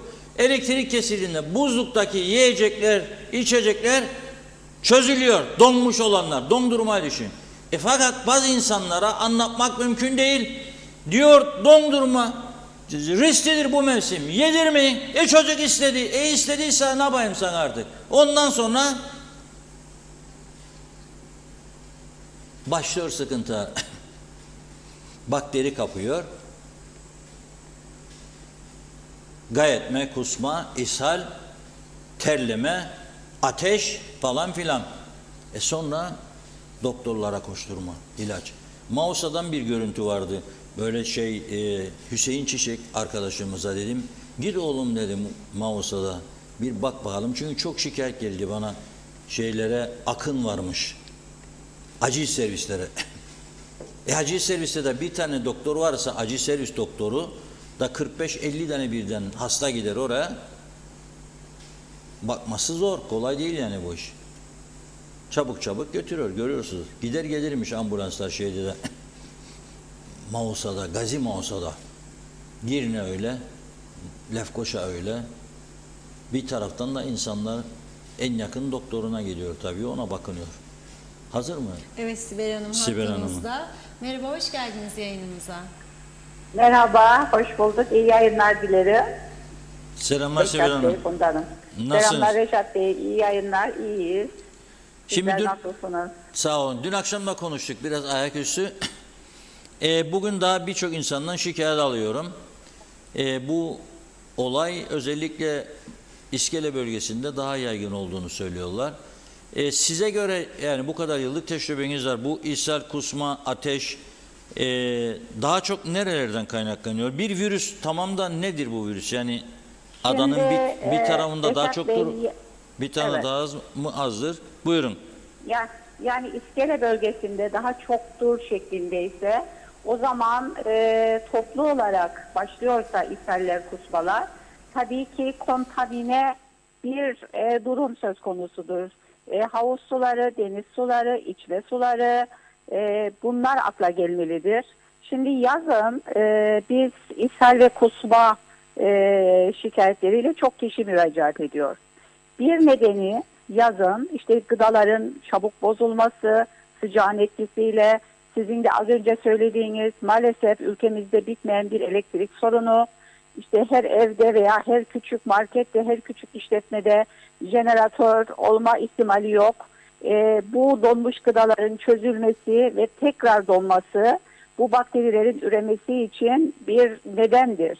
O nedenle gıda zehirlenmeleri en sıklıkla rastladığımız olaylardır. Şunu da söyleyeyim, eğer ki bir evde bir anda kusma, ishal, karın ağrısı başlarsa, yani bütün aile bireyleri, o zaman en fazla aklımıza gelen gıda zehirlenmesidir. Yani yedikleri bir gıdadan olma ihtimali çok kuvvetlidir. Eğer bir ailede bir fertle başlarsa 48-72 saat sonra diğer fertte, ondan sonra 2-3 gün sonra diğerinde başlarsa o daha çok aklımıza virüsleri getirir. Çünkü virüslerde kusma ishal nedenidir. Virüsler çocuklarda, özellikle küçük çocuklarda, 5 yaşından küçük çocuklarda rotavirüs dediğimiz bir virüs var ki çocuklarda karın ağrıları, kusmalar ve ishaller yapar. Aynen. Erişkinde enterovirüsler, yani o da bir virüs, o da aynı şekilde mide bulantısı, kusma, ishal yapar. Genelde bunlar 48-72 saat içinde kendiliğinden düzelen enfeksiyonlardır. Ve biz burada en çok nereye dikkat ederiz? Sıvı kaybı.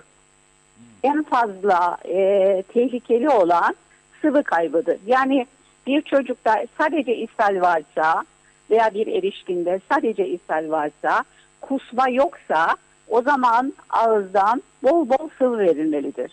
Ama hem kusma hem ishal varsa ve kaybettiği sıvıyı yerine koyamıyorsak o zaman mutlaka doktorla görüşülmeli ve gerekirse damardan serum takviyesi yapılmalıdır.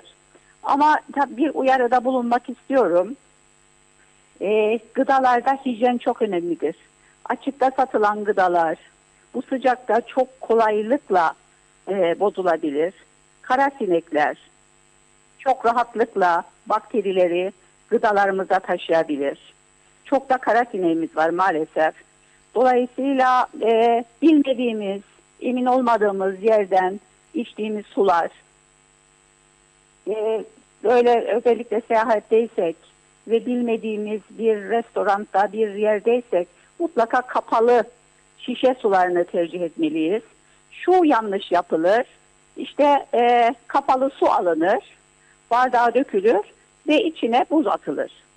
Eğer o buzlar, yani açık, hani kapalı buzlanmış buz değilse, açık buzlarda da bakterinin taşınma ihtimali çok yüksektir. Kişiler zanneder ki donmuş buzda bakteri üremez. Halbuki eğer kontamine bir suysa, o donmuş olsa bile sizi hasta eder. O nedenle şişede kapalı su aldınız ama size açık buz getirdi ki hangi sudan dondurulduğunu bilmediğiniz sular. Ona çok dikkat edilmelidir. Bunu özellikle vurgulamak isterim. Bir de donmuş gıdaları hepimiz biliyoruz gerçi bunu ama tekrar çözüldüyse tekrar dondurmama, uzun süre elektrik kesintisi olmuşsa ve dondurucuda olan özellikle etler, balıklar, tavuk çözülmüşse onları mutlaka pişirmeliyiz ve kontrol etmeliyiz. Çünkü gıda zehirlenmeleri dediğim gibi özellikle yaşlılarda ve küçük çocuklarda çok tehlikeli olabilir su kaybına bağlı olarak. Hem su kaybediyorsunuz hem de elektrolit kaybediyorsunuz.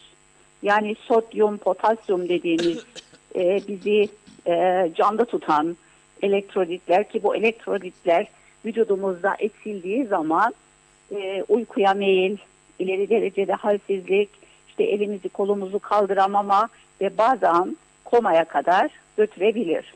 O nedenle bunlara dikkat etmeliyiz. Evet, şimdi insanlar tabii haklı olarak çocuğunu görüyor. Önce bir kusma, ishal, ateş olmadığı sürece pek önemsemiyor. Sonra ateş başlayınca paniğe kapılıyor. Bazıları doktora gitmeden antibiyotik vermeye başlıyor. Bu doğru bir yöntem midir? Evet, bu çok önemli bir noktaya temas ettiniz Reşat Bey. Bu ishaller, bu yani gördüğümüz bu ishallerin çoğu, kusmalar ve ishaller antibiyotiksiz genelde 48-72 saat içinde kendiliğinden düzelebilen ishallerdir. Ama eğer ateş 48 saatten uzun sürmüşse ve karın krampları, işte kokulu, bazen kanlı, nüküslü ishaller olur.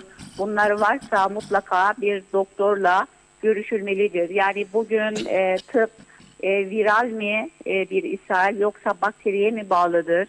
Eğer bakteriye bağlıysa antibiyotik tedavi gerektiren bir bakteri midir?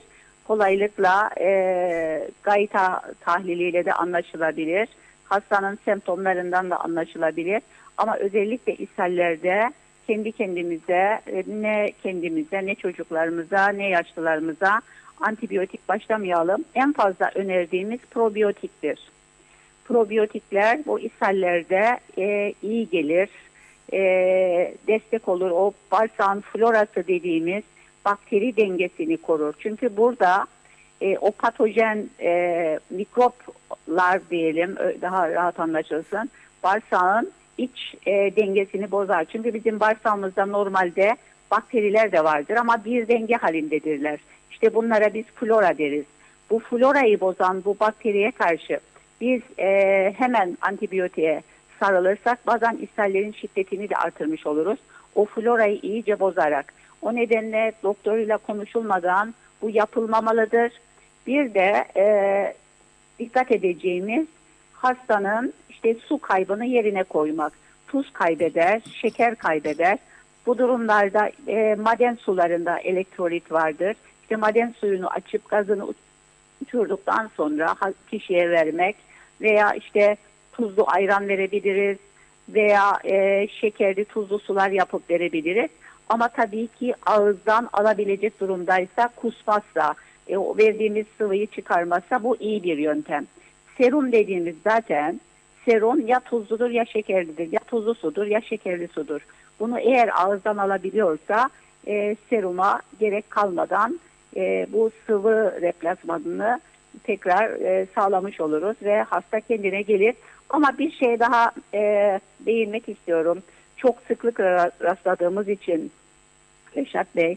Şimdi tansiyon ilacı kullanan ve idrar sökücü kullanan hastalarımız var. Çeşitli nedenlere bağlı, yüksek tansiyona bağlı, kalp yetmezliğine bağlı. Biz bu hastalarımıza hep şunu öneririz. Mutlaka ve mutlaka yazın bir kez doktorunuzu ziyaret edin, bir muayeneden geçin. Çünkü ülkemizin sıcağı ve aşırı terleme, sıvı kaybı bazen bu tansiyonları çok aşağıya çekebilir ve tansiyon ilaçlarında azaltma yapabiliriz. Özellikle idrar sökücü tansiyon ilaçları veya idrar sökücülerin kendisini azaltmak gerekebilir. Özellikle yaşlılarda sıklıkla rastladığımız bir şikayet var. İşte ileri derece halsizlik, uykuya meyil, hatta hafıza bulanıklığı, işte konuşmalarda değişiklik falan şeklinde şikayetler oluyor. Bazen derin uykuya dalıyor hastalar. İşte bunun sebebi su kaybı, ilaçlarında etkisiyle su kaybının artması, bir ikincisi de elektrolit kaybı. İşte tuzu düştü diyorlar. İşte götürdük Sibel Hanım, çok kötüydü hastamız, doktora götürdük, acile götürdük, tahliller yapıldı ve tuzunun düşük olduğu görüldü. İşte bu tuz düşmesi dediğimiz olay, hiponatremi, genellikle aşırı terleme, yerine koyamama, aşırı sıvı kaybı ve bir de ilaçların etkisiyle olmaktadır. O nedenle genelde çok böyle şey yapmayayım, çoğu hastamızda tansiyon ilaçlarının dozunda bir azaltma yapıyoruz. İdrar sökücülerini mümkünse, kesilmesi gerekirse azaltıyoruz veya kesiyoruz bu yaz döneminde. Bunu da vurgulamak isterim. O zaman şunu söyleyelim. Bir, gıda alırken dikkat etmeleri lazım. Şimdi Evet, özelden bir diyeceğim. izleyicimiz yazıyor. Gittim diyor buzdolabından dondurma aldım. Baktım diyor sıvı şeklinde. Yani erimiş, erimi zıkmış. Uyardım diyor. Aa tamam değişelim biz bunu falan demişler. Bıraktım diyor. Yarım saat dolaştım diyor. Sonra tekrar gittim buzluğa. Aynı dondurmalar Evet. duruyor orada, boşaltılmamış diyor. Yani bunu gördüğünüzde çocuğunuz ağlıyor diye almayacaksınız arkadaş. Aman da benim çocuğum, senin çocuğun, can da ötekilerin patlıcan olmaz. Alıyorsunuz, bu defa da bak ne oluyor bunlar. İki, bilmediğiniz yerden gıda maddesi almayacaksınız. Yani getirsin, mesela maydanoz falan siz daha önce konuştuk mu bilmiyorum. Maydanozlar iyi yıkanmamış olunca geliyor kebabın içerisinde. Yiyorsunuz bunu. Tabii çiğ sebzeler tabii ki iyi yıkanmazsa veya kirli sularla yıkanırsa, temiz suyla yıkanmazsa, kolili sularla yıkanırsa onlar da çok ciddi bir zehirlenme nedenidir. O yüzden salataların, çiğ sebze ve meyvelerin çok iyi yıkanması gerekir. Havuzların yani iyi bir şekilde ilaçlamasının, klorlamasının yapılması çok önemlidir. Deniz sularının analizi çok önemlidir. Çünkü koli bakterisi karışmışsa deniz suyuna ve yutarsa özellikle çocuklarda daha etkilidir. Çok şiddetli karın ağrıları, kusmalar, kanlı ishaller yapabilir. O yüzden her şeyin başı Reşat Bey hijyendir. Yani hep söylediğim ve vurguladığım bir şey vardır. Kişi tek başına sağlığını ne kadar korumak isterse istesin, tek başına yapabileceği bir yere kadardır. Burada sosyal devlete büyük görevler düşmektedir. Sosyal devlet dediğimiz olgu bizim sağlığımızdan birebir sorumludur. Yani yediğimiz, içtiğimiz gıdalardan, işte denizlerin temiz olmasından, ve toplu olarak insanların bulunduğu yerlerdeki gıdaların veya satılan gıdaların denetiminden, bir zamanlar hatırlarsınız düğünlerden sonra büyük zehirlenmeler olurdu. Gelin düğün pastası. Çünkü uzun süre sıcakta beklediği için toplu o pasta yiyenlerde toplu zehirlenmeler görülürdü. Sonra yasaklandı. Sadece oraya bir pasta konuyor. Görünümü pasta olan. Sonra içeriden buzdolabından daha sonra bu pastalar da davetlilere veriliyor. Eskiden yani bir 10 yıl önce veya daha fazla bu toplu zehirlenmeleri görürdük. Gelince ilaçlama, zirai ilaçlama, onu söylediğimiz programda. Bununla ilgili de hatırlarsanız sağlıklı gıda tüketimi en anayasal haktır ve hepimizin yediğimiz gıdadan, işte yediğimiz domateste acaba ne kadar ilaç var, çocuğuma bu şeftaliyi vereyim mi vermeyeyim mi endişesini taşımaması için bu ilaçların kontrollü olmasını ve hükümetimiz döneminde başbakanken bir karar geçirmiştik. Bu ilaçlar reçeteyle satılacak. Mutlaka bu zirai ilaç satan yerlerde ziraat mühendisi olacak veya ziraat mühendisi danışmanı olacak ve çiftçiye bu ilaçlamalarla ilgili eğitim verilecek. Yani siz bugün bir yeşil reçete istersiniz değil mi? Bir Valium veya bir Sanax alacağınızda yeşil reçeteye bağımlıdır. Niçin? Çünkü bu ilaç fazla alınırsa toksik etki yapar, bağımlılık yapar. Ama yüz binlerce kişiyi, on binlerce kişiyi zehirleyebilecek ilaçlar maalesef reçeteye bağlı değildir. Ve o dönemde, başbakanlığın döneminde biz bunun reçetelerini basmış, eğitimlerine başlamış, kurallarını geçirmiştik. Ama maalesef hani devletin devamlılığı dediğimiz bir olgu var.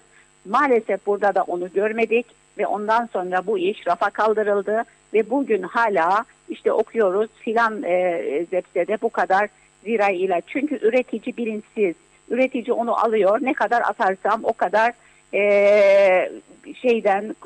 korumuş olurum. Daha hızlı ürün alırım, daha sağlıklı ürün alırım düşüncesiyle, ticari kaygılarla bunu yapıyor. Ama bunu denetleyecek olan, bunu eğitimini verecek olan, bunu halkını, toplumunu koruyacak olan sosyal devlettir. İşte buralardadır bizim halkımızı hani umutsuzluğa, mutsuzluğa sevk eden, yaşam kalitemizi düşüren, kendimizi güvende hissetmememizi sağlayan.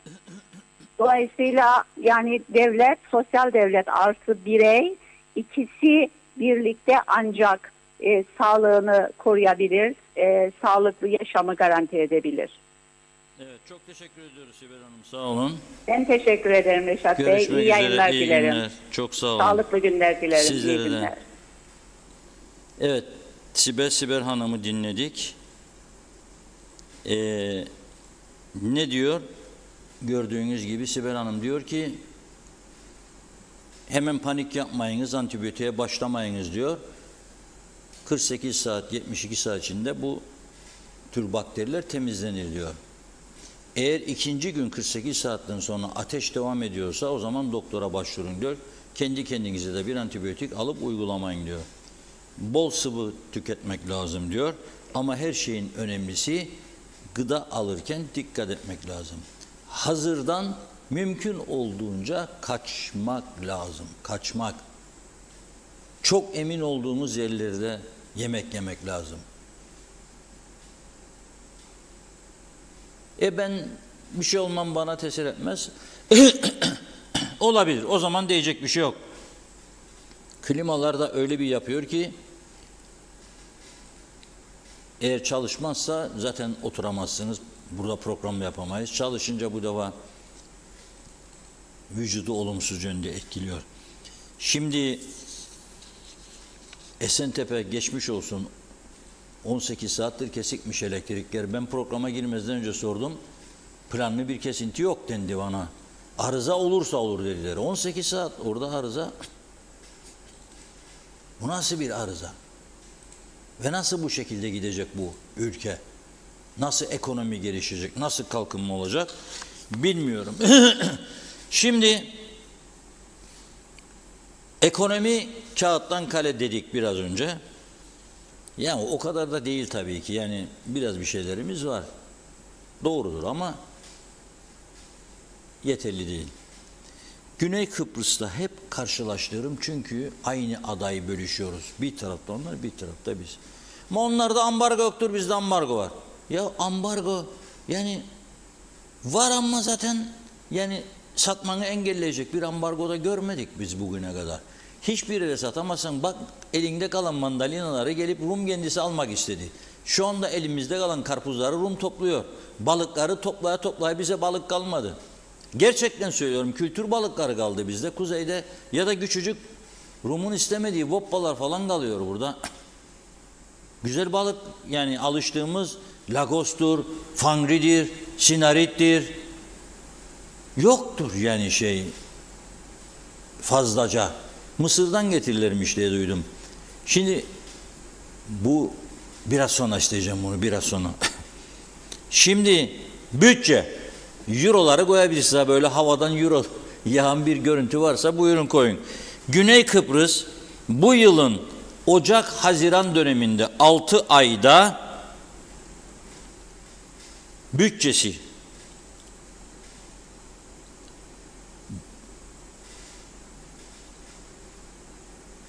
%14,5 oranında artış göstererek 6 milyar 313 milyon euroya ulaşmış. 6 ayda. %14,5 bir yıl önceki yılın aynı dönemine göre. %14,5 artış 6 milyar 313 milyon.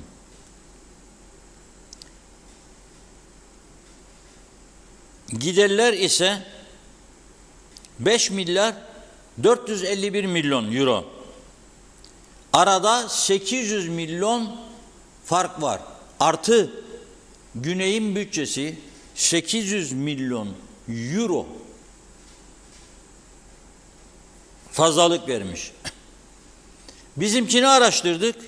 6 aylık dönemde 3 milyar 542 milyon Türk lirası açık vermiş bütçemiz. Gelirler toplamı 29 milyar 303 milyon, giderler ise 32 845 milyon. Fazla mesailer 2 milyar mesela içinde bunun ve diğer harcamalar.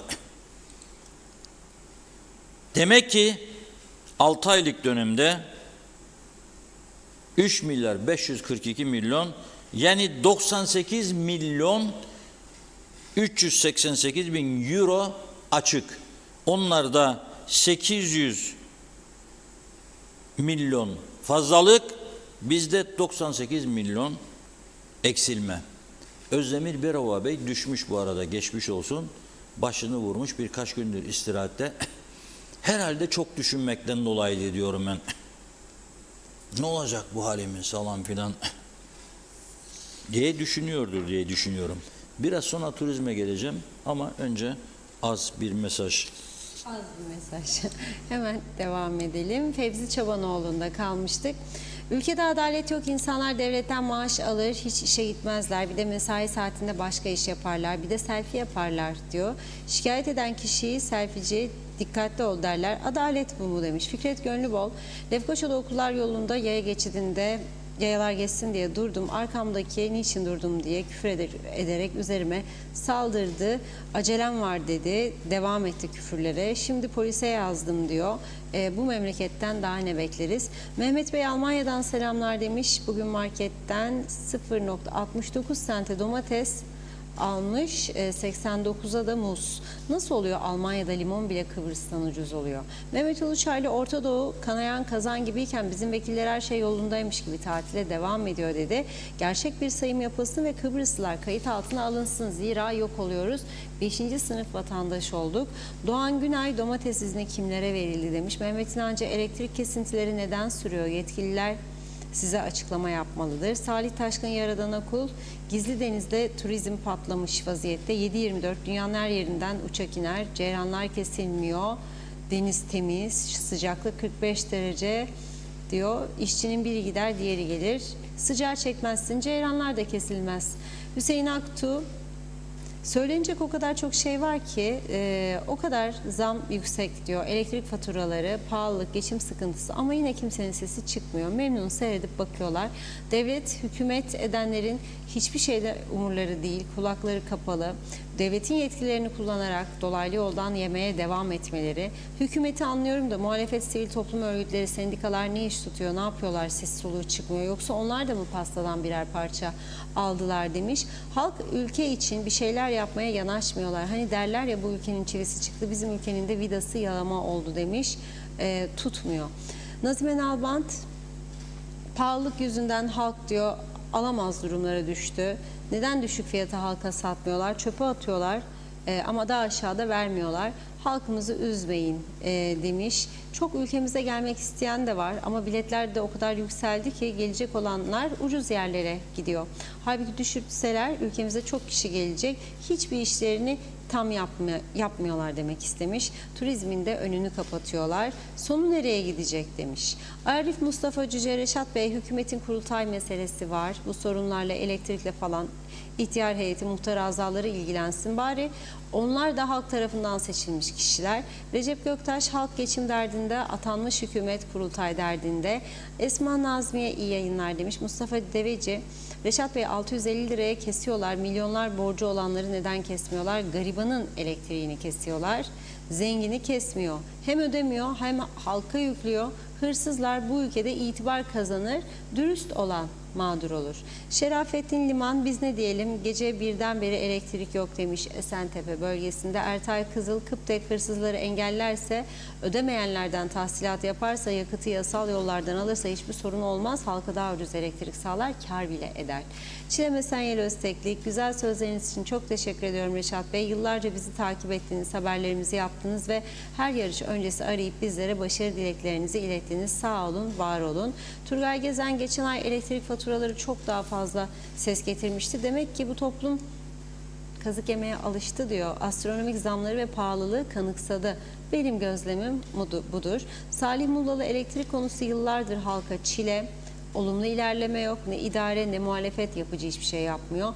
Veli Oksu, Esentepe Karaağaç, 17 saat oluyor elektrik yokmuş. Hüseyin Boşnak, tarlalara aldıkları o zehirleri, ilaçları durdursunlar. Ovalarda yenecek organik bir şey kalmadı. Metin Maraşeli, kolay gelsin demiş. Fevzi Mehmetçioğlu da iyi yayınlar diliyor. Koray Sema Artuğlu, Molto süpermarketin olduğu bölgede diyor, evlere gelen su lağım kokuyor. Belediyeye haber verdik. Hafta sonu tatilinden sonra bakabileceklerini söylemişler.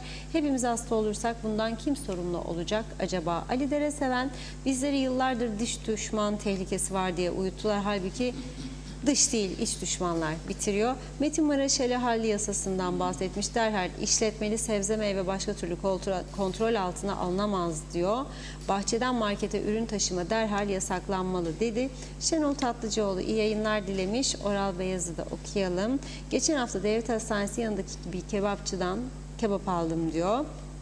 Hazırlarken bir taraftan diğer müşterinin de parasını alıyor. O ellerle pideyi tutuyor. Pideye koyuyormuş etleri. Normalde böyle yerlerde kasa ayrı olur. Para herkesin ellediği bir şey. Temas ettirilmez.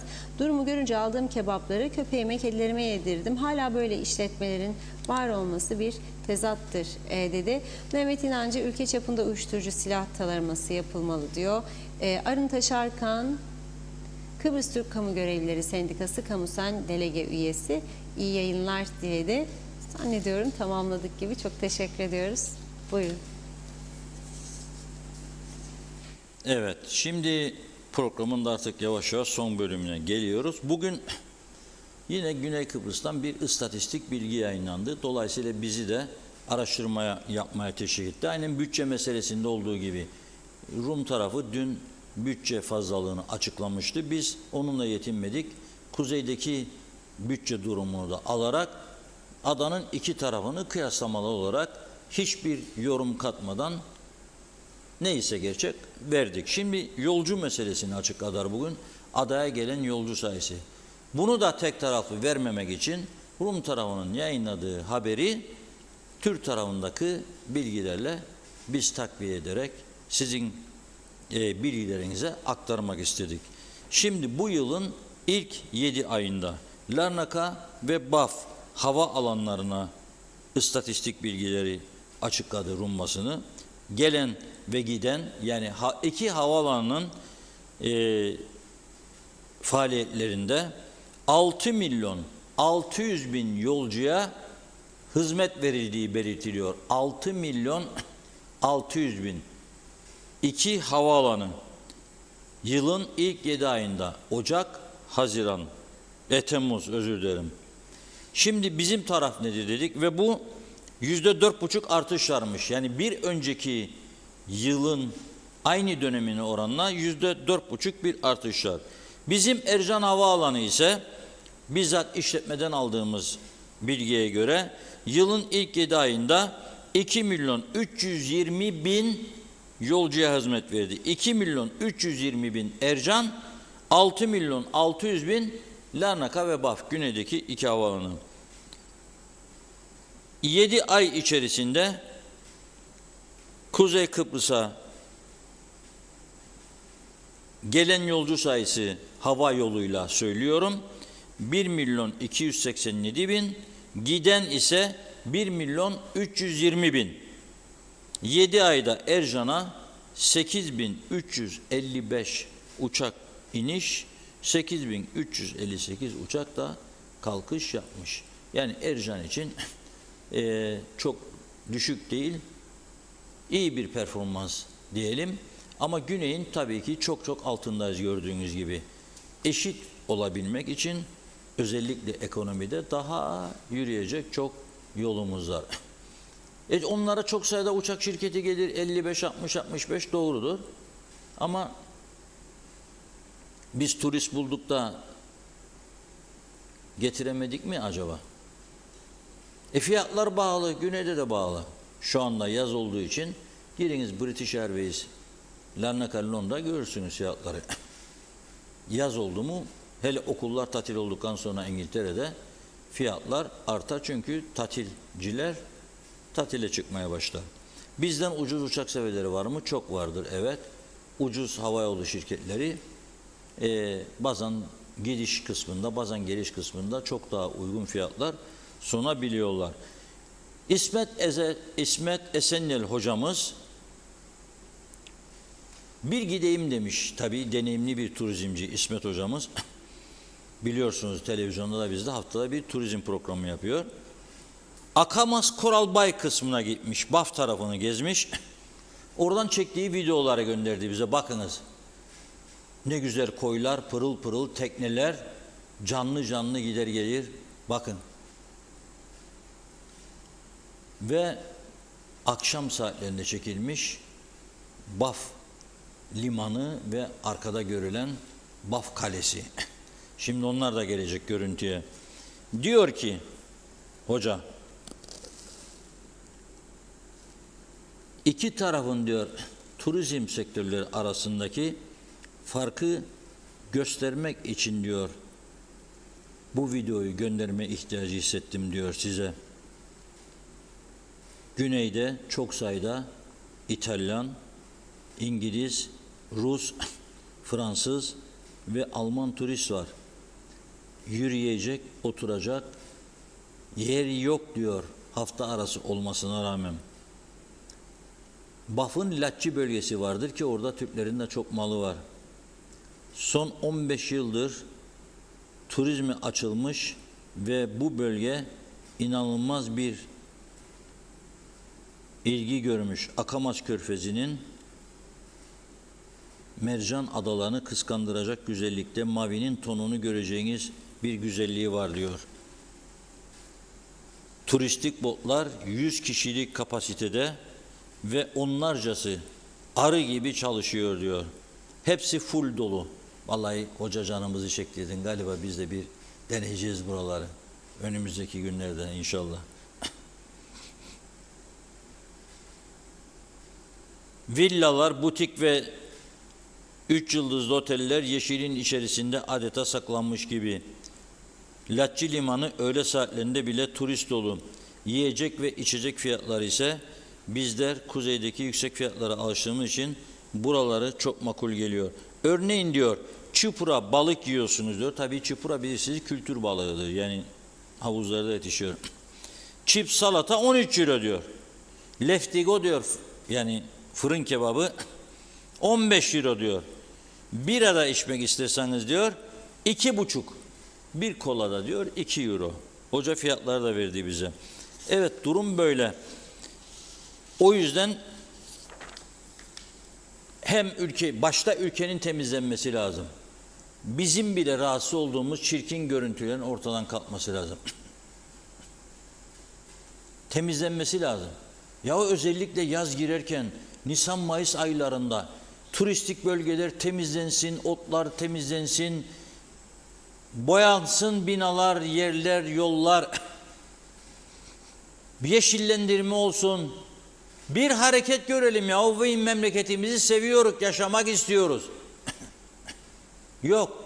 Ama tabii her şeyin önemlisi de elektrik. Hasan Özbaflı Bey de eski bakanlarımızdan bugün bir paylaşım yaptı. Programa girdikten sonra gördüm. O da sitem ediyor. Elektrikte diyor daha ucuz fiyat varken, yeni alternatifler varken diyor niye değerlendirilmiyor diye şikayet ediyor. Zepse meyve fiyatlarındaki pahalılıktan şikayet ediyor. 110 lira, 120 lira. Yani o yüzden bu işlerle ilgilenmek lazım. Eğer daha çok turist, daha çok gelir istiyorsak buna önem vermek lazım. Turizmden bahsettik. Tabii bugün bir de Girne'den yol bağladık Anadolu'ya. Hani yol diye şikayet ediyordum. Nihayet bugün Girne'den Anamur'a gemi seferleri başlamış. Hayırlı ve uğurlu olsun. İnşallah yolcuları döven bir ekipman çalışmaz orada. Ve inşallah 6 saat, 8 saat, 10 saat rotarlı gidip gelmez bu gemiler. İnsanları perişan etmez. Ve inşallah Girne Turizm Limanı'na bir X-ray cihazı konur. Gelen gidenin turist olarak mı geldiği yoksa bir şeyler kaçırma için mi geldiği anlaşılır, ortaya çıkar. Ve turizme katkı sağlar. İnşallah diyelim. Evet, bugünlük bu kadar. Sizi Funda Hanım'la baş başa bırakıyorum. Haberleri de oymuş zaten.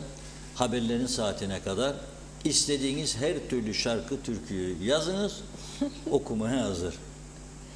Birkaç mesaj var, aktarayım. Salih Mulalı Girne Limanı'ndaki bir şeyi kapatıp gitmeleri yüzünden yolcular uzun saatler sürmesine sebep oluyor. Limanın devamlı açık kalması mümkün değil demiş. Numan Boğaç, Erdaç Başar iyi yayınlar diledi. Arın Taşarkan, emperyalist Amerika Birleşik Devletleri, İngiltere, İsrail'e hayır, barışa evet diyoruz. Temaya başta Ozanköy'den selamlarını yolladılar. Çok çok teşekkür ediyoruz ve bugünlük programımızı burada tamamlıyoruz sevgili izleyenler. Sağlıklı, güzel bir hafta sonu geçirmenizi diliyorum. Yeniden görüşünceye dek hoşça kalın.